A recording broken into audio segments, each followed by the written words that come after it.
Going on, guys? Welcome. Rabid here. It is getting pretty warm. ASICs are screaming in the background. Not sure how well you can kind of hear that because my microphone isn't directed at them, and it has amazing noise cancellation, so you might not really be able to hear them.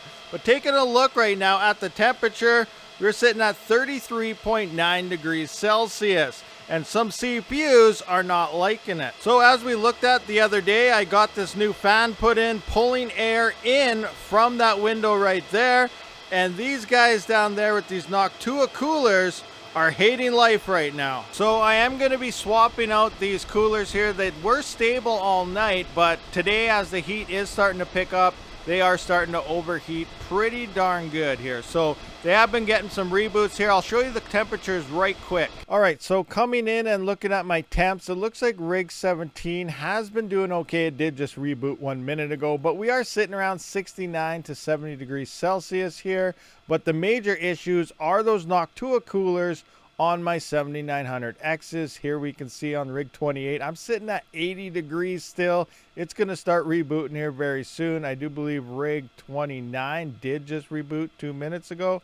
So we'll look at that temp, 88. So we're sitting at 80 to 88 on these two rigs. So I'm going to change out these coolers and see how they do. Now Rig 17 here, I'm going to let it run. It's picking up, still sitting at 69. So it is doing okay here. But the main thing are these 7900Xs now on those frickin' stupid Noctua coolers. So I am going to be replacing those Noctuas with these guys right here, the Thermalright Assassin Spear 120 Evos Dark Editions. And I'm thinking these are going to do a lot better. Hopefully my temperatures will be around, hopefully at least under 70. I'll be good with that. It's okay. I have ran some of my CPUs at like 80 degrees for over a year, and they have been just fine. You know, CPUs are pretty much indestructible, but also you don't want to start melting your motherboards and stuff, and that's a totally different situation. We'll tackle that if it comes down to it. Okay, so I do have these two rigs here taken apart. This is the one that was in the back that was running warmer. It makes sense because it's behind the motherboard. It's also absorbing the heat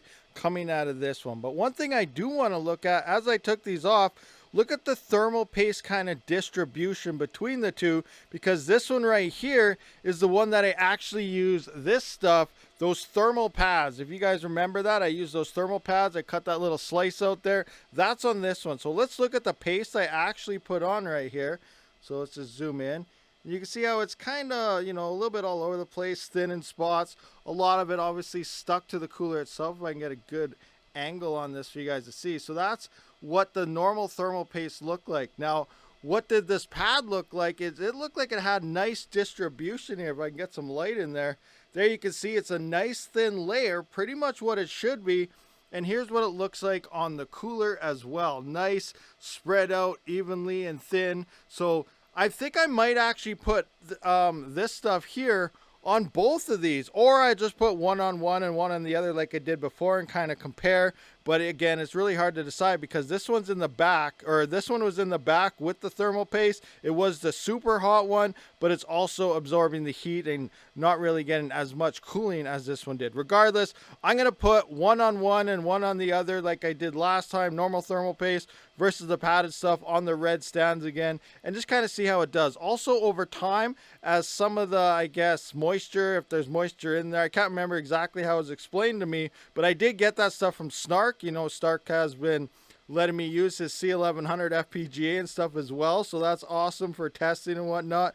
But he did give me this stuff to try out, and so far I'm really liking it. I'm going to swap the coolers around and see how well it does do with this as well. And over time, it's supposed to even get even cooler. As I mentioned, some of that moisture does evaporate out. Again, I'm not 100% sure how that works. Maybe I'm thinking of something else, but it's supposed to get cooler as it sits longer. But I can see that it was spread over everything nicely. So I removed all the mounting hardware. I cleaned everything up. As you can see, that's a nice shiny Ryzen 7900X.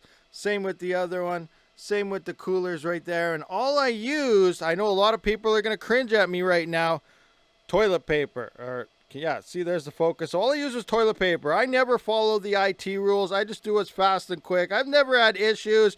You know, you think you're scared of static because you need your special fancy gloves, screw that stuff. All I do is simply go up to something metal, touch it, see if I have any static charges in me before I touch anything, and that usually works out in my favor. Obviously, if I zap something, it'll fry it, but you know, I've never had an issue so far, knock on wood, and hopefully it goes out. So I just do everything fast and easy. I don't go by exactly how manufacturers and tech channels and everyone tells you to do it. I do the Rabid thing, and the Rabid thing makes money. Okay, so I do got the new mounting brackets installed, so it's kind of hard to see right here, but all you got to do is take the 4 pink things, put them in. It's labeled AM5 on the bag. You pull them out, and then put their little black brackets on the side where they're facing out towards, away from the CPU there. So nice and easy, pretty quick and simple to get that up. So I'm going to get the other one on, then I'll apply all my paste. All right, so I do have the standard Thermalright thermal paste that did come with this stuff on that one, and I cut out a 1 inch by 1 inch. It's not perfect. Will this focus here?